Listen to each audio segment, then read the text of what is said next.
Assalamu alaikum. I hope you are doing well and you and your families and loved ones are safe and healthy in these strange times. I would love to welcome you to my video and World Storytelling Cafe, this amazing initiative that brings together a lot of storytellers and a lot of stories from all around the world into the internet and into one place. In case you don't know me and you have never watched one of my videos before or attended one of my performances, I am Zouhir Adnan, a storyteller from Marrakesh, Morocco. So welcome to my video, and I want to tell you a story that is very special to me. That because my master storyteller, he's the one who gave it to me, and it's a story about okay, let me tell you the story. I'm not going to spoil anything. So as every story, my story starts with a very once upon a long time ago there lived three friends in the city of Marrakesh. The three of them were blind, they cannot see, and three of them were beggars. They begged all around the city of Marrakesh. The first friend, Muhammad, was begging beside the big mosque of Marrakesh. And the second friend, Ibrahim, was begging in the souk, in the local market of Marrakesh. And the third friend, Larbi, was begging in around the alleys, the narrow alleys of Marrakesh, knocking on doors and asking people for some food or some coins. And one day there was a thief in that city, in Marrakesh. He just came to the city, entered, and what he had in mind is that I want a fresh start in the city of Marrakesh. I don't want to be a thief anymore. I want to walk the street line again. I want to start new and I want to have a decent life. I can go to Marrakesh, learn a craft, then rent a house and get married, and then a very comfortable life later on. Then when he was roaming around the city, he saw the first beggar, and he was begging, bending his face down and his hands up and saying, "أمني 20 بيتو كبت البارح. أمني 20 بيتو كبت البارح." It means, who can help me with some food? May God prevent you from what happened to me last night. The thief was curious. What on earth happened to this man, to this beggar? Then the following morning, the thief was walking by the big mosque of Marrakesh, and he saw the same beggar, Muhammad, beginning saying the same words. "Help me get some food. May God prevent you from what happened to me last night." And the third day, the same thing happened. So the thief grew very curious and he wanted to know what is happening to that beggar every night. So later on, he decided to follow Muhammad. So when Muhammad finished, when it was the last prayer of the day, so he had to go home. So he was walking with his cane because he's an old man. He walked with his cane until he reached a very big door of a very big house. Then the thief who was following him thought, why is he here? Does he want to steal big in the middle of the night, knocking this door? Maybe it's a very rich man who lives here and he can help him. Then Muhammad the beggar, he grabbed a key from his house, from his pocket, and opened that house. Then the thief quickly snuck inside the house. Then Muhammad the thief closed the door and he went to the kitchen and he found all colors of food. You name it, it was there. The thief said, "What is happening to this old man? He's just a beggar. He was begging people for coins. and now he's eating like a king. Then Muhammad went to his room and he changed his old, dirty, rusty clothes with a very fancy dress. And then he went to one of the rooms that was filled with boxes and he opened every and each one of those boxes and he was pouring them on the ground. This box is filled with piles of gold. This one is piles of silver. This one is with diamonds. This one is with that and this and that.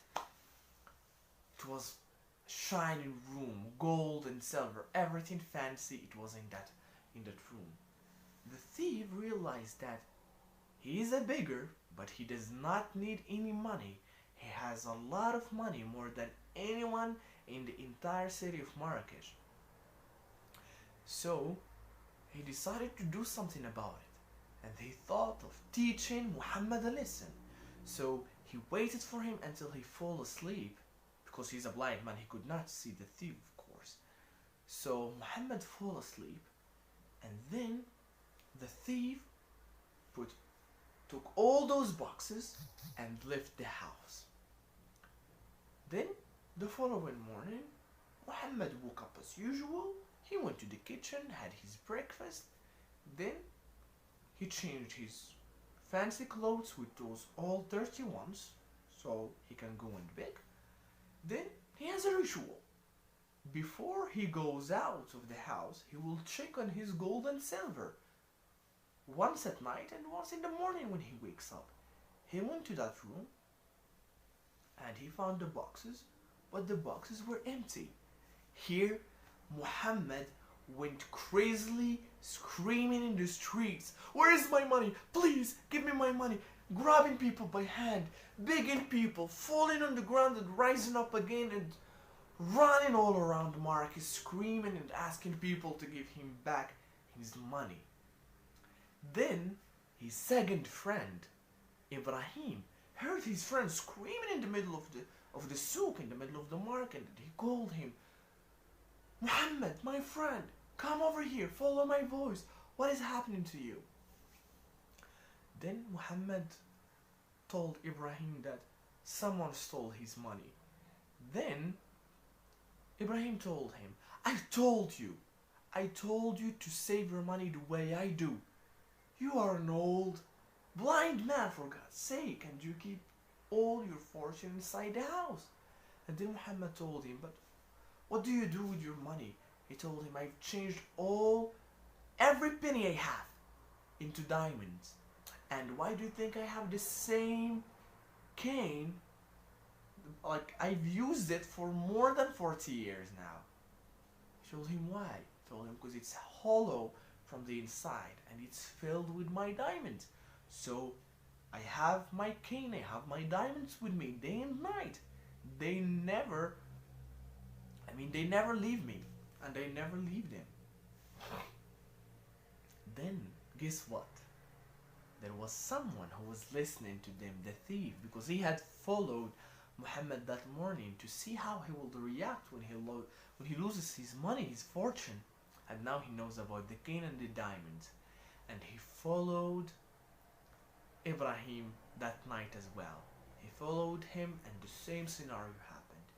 At night, he walked to a very big house and he ate his very fancy dinner. And he went to his chambers, changed his clothes and slept. Then the thief had brought a exactly similar cane, and he hollowed it and put sand inside of it, and he exchanged those walking canes. The following morning, Ibrahim woke up and he found his walking cane. Everything is normal. He went to the kitchen, had his breakfast, changed his clothes, and went outside. So he was walking towards the souk, towards the market as usual. But he thought, wait a minute, this walking cane, I mean, it's that walking cane, but it feels strange. It feels lighter. And then he opened it and he poured what was inside. It was filled with sand.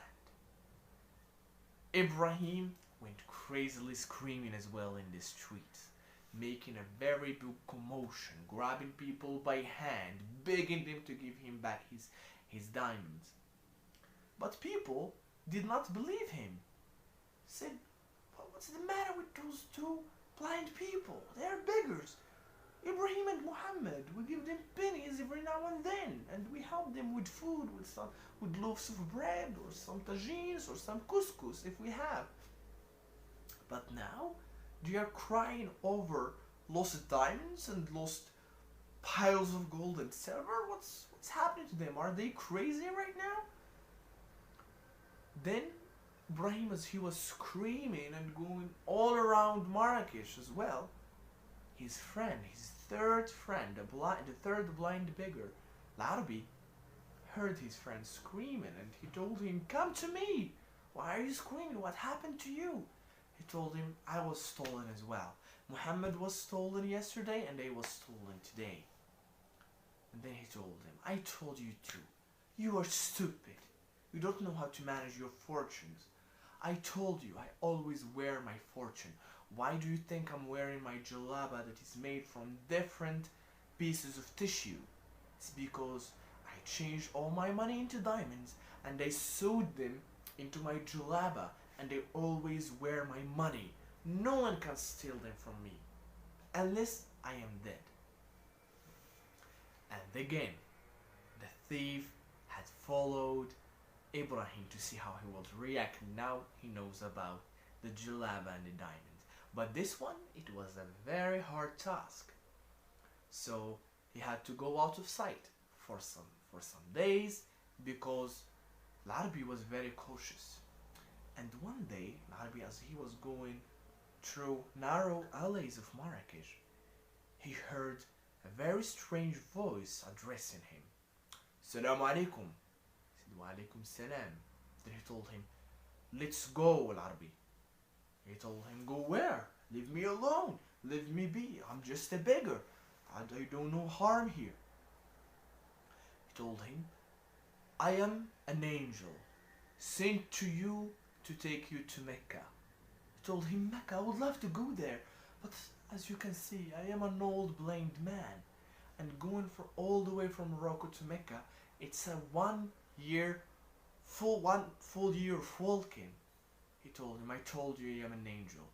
I will take you in a glimpse. You just need to ride my back." So he rode his back, and he jumped with Larbi in his back, and then he put him somewhere, and he told him, "Larbi, you are in Mecca. Do your pilgrimage, and when you finish, I will come back to you to pick you up and take you to Morocco once again." Larbi heard the voices, and he was very thrilled, and he started repeating, "Labbaik Allahumma labbaik, labbaik la sharika lak," repeating the words that pilgrims repeat while they are doing the pilgrimage and walking around the black stone. Then the same voice addressed him once again, and he told him, "Larbi, what on earth are you doing right now?"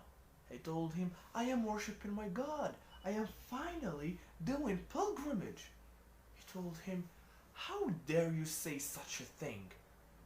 You are wearing dirty clothes. You cannot be in Mecca with these dirty clothes." And he told him, "I have nothing to change them with. You brought me like this." And he told him, "Don't worry. Here is this white fabric. Give me your jalaba, and once you finish, I will give you your jalaba back." Then, as he was excited, Larbi was very excited because he thought he was in Mecca. He was doing pilgrimage.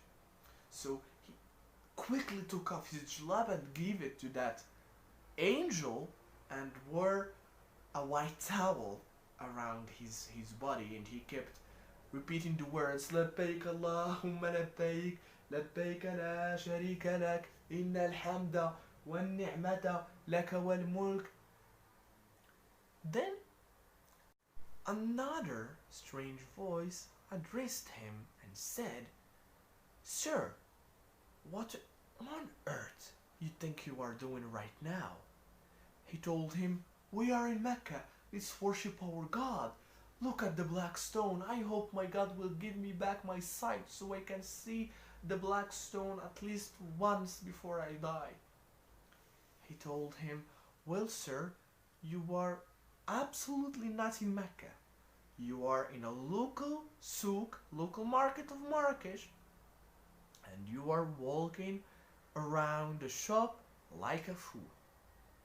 Then Larbi started listening carefully to what was happening around him, and he could hear people shouting prices of their merchandise, people bargaining prices, and others just having a normal conversation in a market. Here, Larbi went crazily asking people to give him back his julab and begging them and grabbing them by hand and feet. And he was on his knees, "Please, people, give me back my julaba." Then there is this merchant who decided to take those three blind men to the Sultan to see if he can help them. So they were in front of the Sultan, your Majesty, and they told him that we are three blind beggars and we've lost our fortunes. And everyone stated the fortune he lost.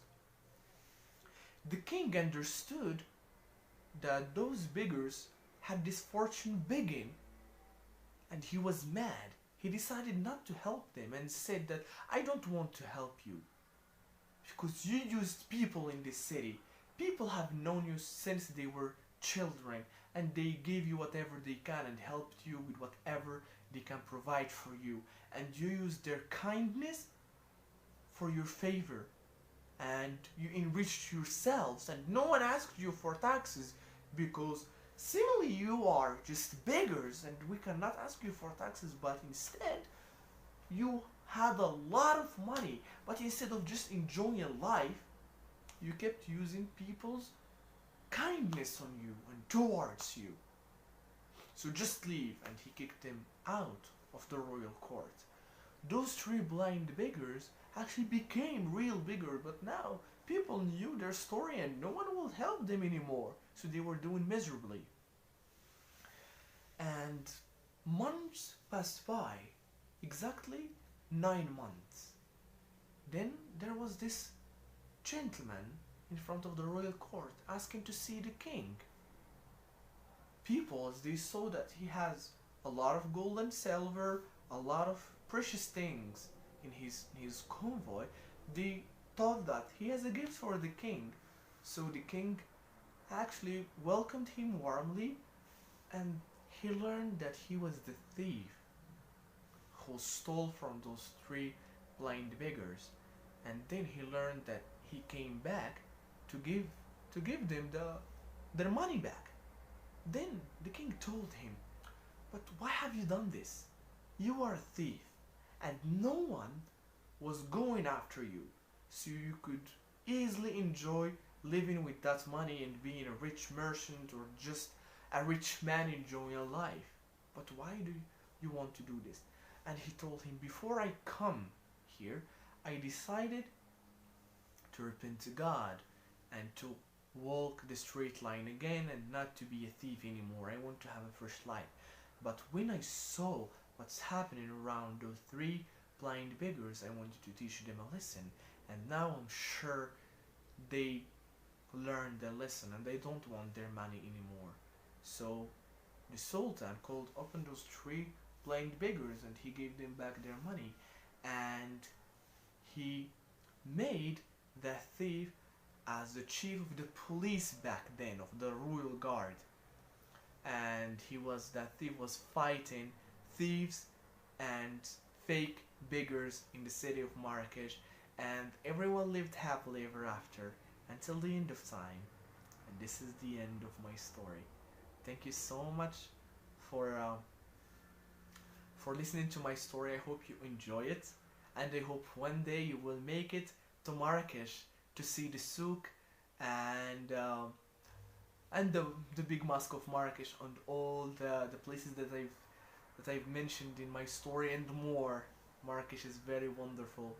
And if you want to support us and support other storytellers, and if you want to support me personally, you can check the hat down below, and you can donate if you feel generous enough, and they know that you are very generous. So thank you again for watching this video, and I hope to see you soon. Isn't it wonderful that we can travel to Marrakesh? And the tellers from the Clock Cafe, where storytelling has been going on for a few years now. And we can listen to those tellers, but those tellers don't have the benefit of Social Security or anything else. So whatever you put in the hat will go directly to the tellers from the Clock Cafe. And we appreciate you listening to the stories. Now, if you can afford it, show your appreciation by dropping a little in the hat for those wonderful tellers from the Clock Cafe in the Casbah.